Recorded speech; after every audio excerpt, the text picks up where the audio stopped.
Sitting here with AI Philly. All It's right. a cool thing. Connect by way of affiliate. That's great. Question. So we're all on Mac at my firm. So is there a better one of these 4 sessions to sit in on? Because we don't use a lot of the PC side software, so it's been a little bit of a struggle for us. So I will tell you that on the Sefeira side, it plays well with SketchUp, and I have used it, do use it on Mac, and because you're right, anything that has to go through Revit becomes a bit of a problem on Mac. So yeah, you'll be happy to know. Good. Even if I get crazy and I actually do some live demoing of Sefeira, I'll be doing it here on a Mac. Okay, perfect. Good to hear, because that's been a little bit of a struggle, is finding the right software for us these days. I can relate to that. I don't know why they have not figured out Revit on Mac yet. It just blows my mind. So we have and Lauren, are we good on the tech side? Yeah, I think you're good to go. So we're recording. And yeah, whenever you want to get started, there may be 1 or 2 more people trickling in, but we can catch them up. So, and we have, you want me to keep this to 20 minutes, or do I need to talk in 10 and we go from there? I can make it as long or short as need be. Why don't we leave about 8 minutes for conversation? And if we're, not too many questions, we can fill in with other stuff. That sound good? Okay. So I will just flag me down if I start to go long. Lance will know I can get a little long-winded. So what I'm going to do here is just do a quick little walkthrough on Sefeira. I know from the AI Energy Modeling Design Guide that this is a primary tool used by many of us. And while I've been charged with discussing how you can leverage Sefeira as a tool to assist in envelope design, the process that we leverage in our workflow actually really builds off of some of the information we just learned about in the previous session. It really starts with that massing, high level information.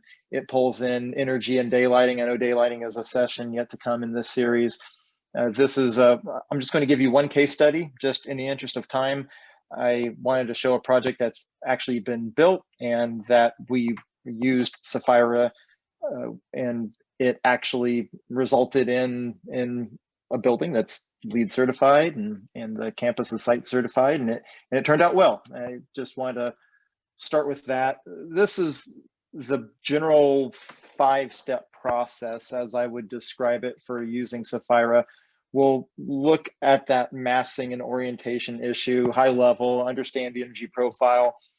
Then we'll start to look at glazing ratios, really one of the things that Sefeira allows you to do is look at energy and daylighting in tandem very fluidly, which is great. You can investigate shading, you can look at materiality, and then just it lends itself less knobs and levers. I think a lot of these early stage tools have less knobs and levers.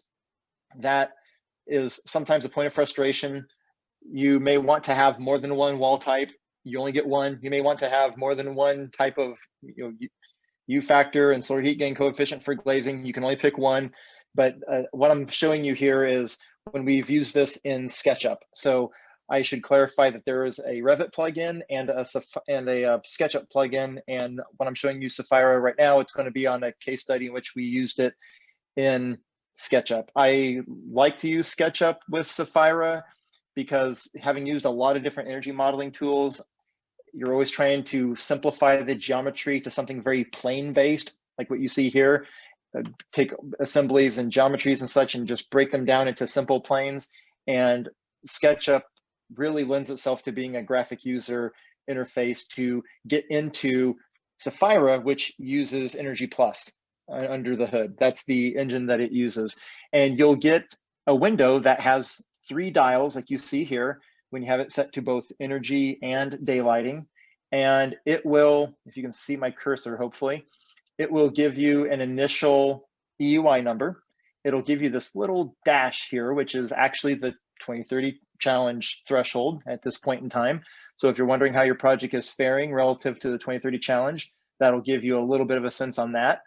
It will give you this dial in the middle that will describe the proportion. And remember, we're dealing with very high level schematic level figures here, but it'll give you an indication as to whether or not it is dominated by heating, cooling, plug loads, and other factors. And in this case, this was a corporate office with a laboratory component, had a lot of internal loads. As a result, the rare project I'll work on in Indianapolis that's just ever so slightly cooling dominant, but you can see it's pretty proportionate when we ran these figures. And we saw that the way that we had it designed, it was really underlit. There were some areas that were overlit, but in general, we needed to find a way to address lighting in a more robust way.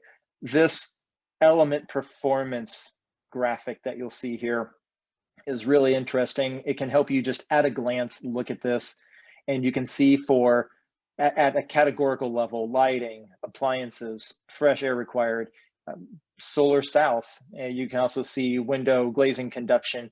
You can start to see the impact it has, green being positive, red being negative, on heating and cooling. So an example that I talk about a lot in Indianapolis would be something like, oh, well, if we have a lot of south glazing, that's going to allow us to harvest solar radiation and help from a passive standpoint. But then you also know that you're going to have some conductive heat loss. And so when you start to want to really balance those, you can see here within SketchUp at a quick glance, you can see, okay, this is the proportion of negative impact that I'm having on heating. And you can see solar south, how much benefit I'm getting. So on balance, that becomes a little bit of a problem. So you can just at a quick glance in SketchUp, in real time, as you're pushing and pulling planes and moving around proportions of glazing and such, get a real-time sense of how your different components of your envelope are performing and the impact that that's having on the collective whole. And in this particular case study, our energy code in Indiana is a little bit old, based on 90.1 2007, and so the bar is set really, really low. And so we're trying to move up from there. We're looking at different things we can do, find the best glazing ratios. You can see here some gestures with overhangs. This was a south-facing porch, and we have this very dramatic shading feature that you saw a couple slides ago when I showed you an image of the project. And we would look at opportunities, like say with the laboratory, if we wanted to introduce skylights and what that could mean. And you start popping in these glazed surfaces and it recognizes that. And in real time, you can see here, glare increases, well-lit space increases, the underlit starts to squeeze down a bit. Didn't really change my AUI much. There'd be some subtle changes in the element performance. This is great information to have in real time as you're designing in concept, in SD.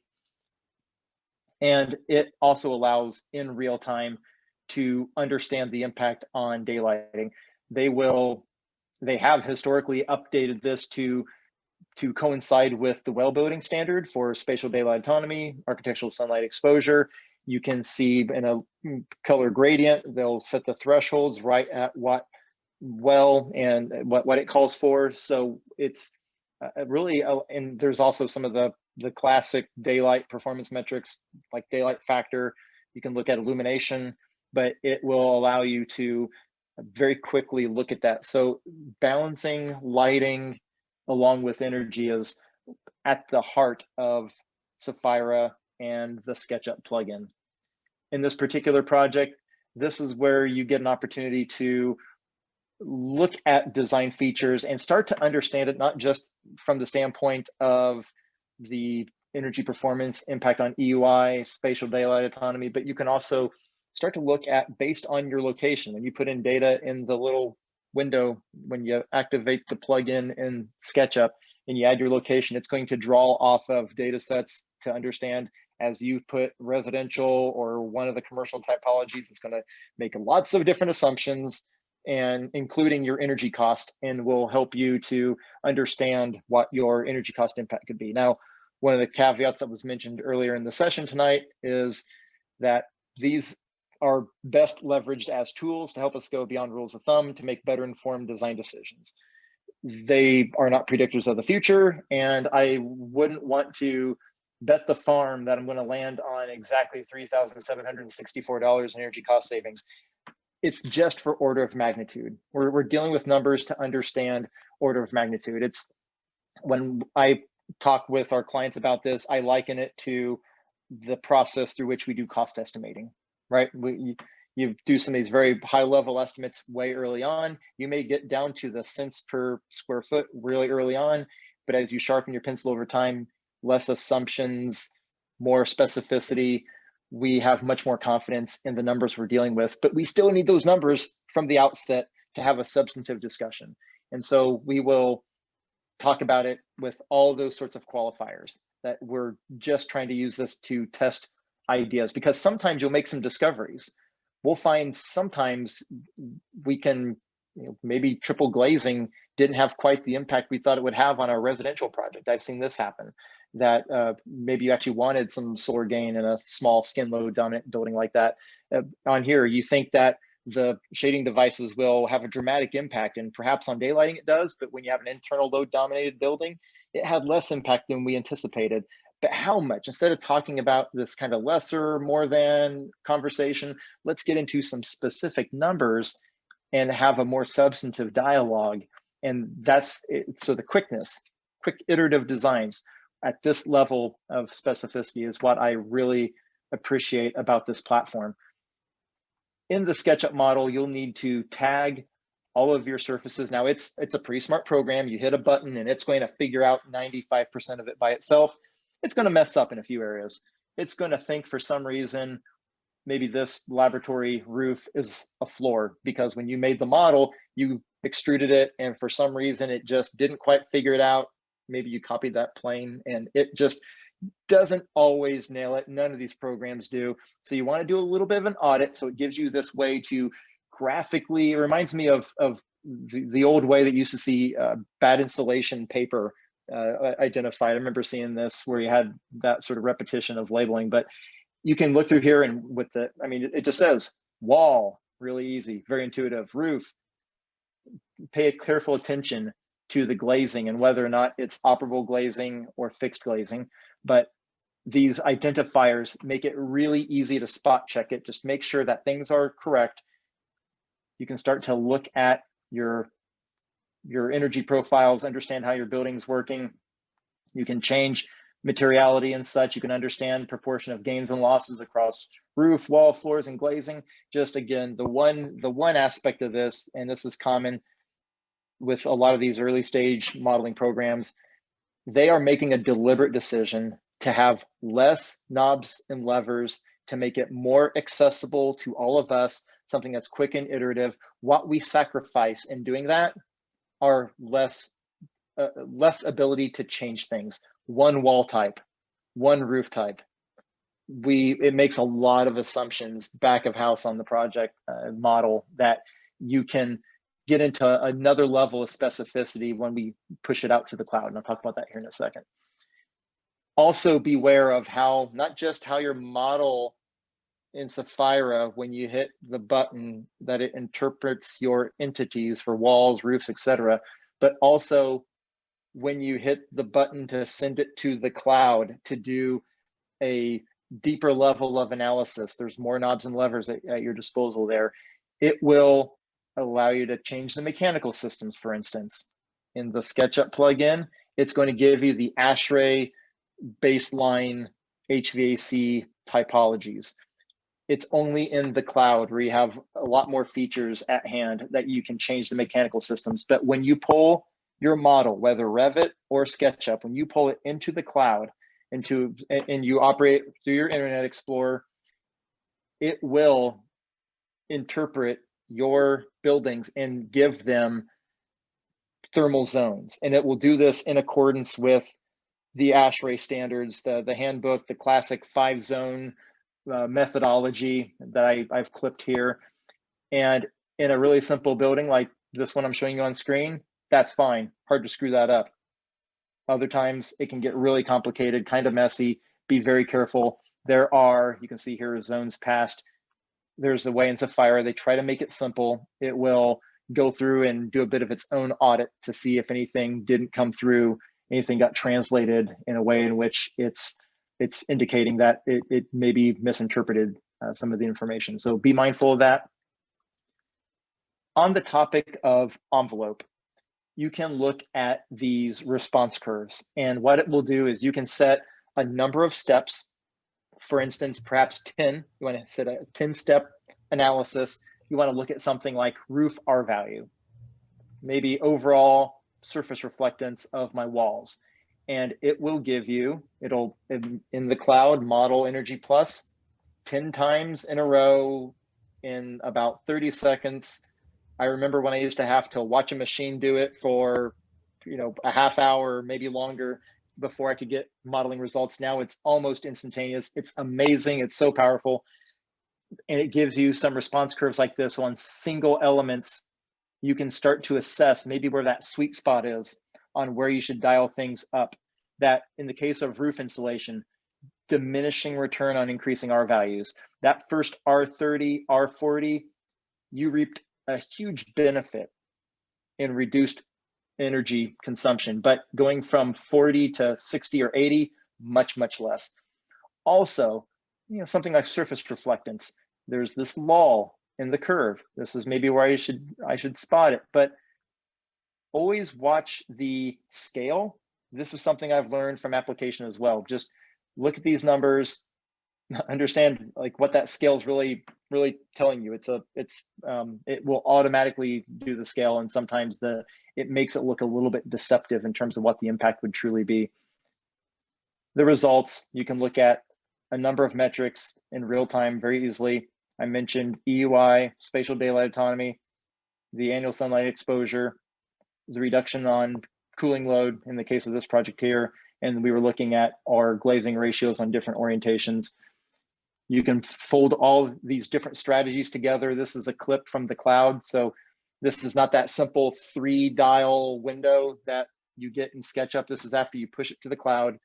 You can take your basic model and you can start to layer in different things you want to change. I would recommend that you look at them individually at first and then bundle them. And you can start to see the dynamic effect that they would have on each other. Just because a more efficient curtain wall saves you 1% on utility cost and reducing your glazing by 10% has a 4% drop, doesn't mean that when you add these together, it's going to be 5. It might be 4, it might be 7.